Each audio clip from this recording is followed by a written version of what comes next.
kimeisha, kiburi kimeisha. Hata wewe una kiburi kwa sababu ya Mungu ulizonazo. Hata wewe una kiburi kwa sababu ya mashamba. Hebu jiulize, siku ukifa utakwenda naye kangapi kaburini? Hebu jiulize, ukifa leo, hiyo nyumba yako nzuri na wataambia wenzio, utakufa alafu wenzio wataigombania. Watoto wako kwa kuwa wana Yesu watakatana mapanga. Kila mtu atasema nahitaji nyumba hii ya baba yangu, wataigombania. Lakini tuliona Yesu,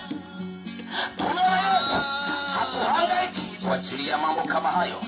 Hatuhangaiki kwa ajili ya vitu kama hivyo, maana tunakijua hatutatamani kuliko tunayoyaona, na kitu hicho tunao jina lipitalo majina ya mitume, majina ya watemi, majina ya dini zote, jina la Yesu Kristo mwana wa Mungu aliye hai. Sema amen.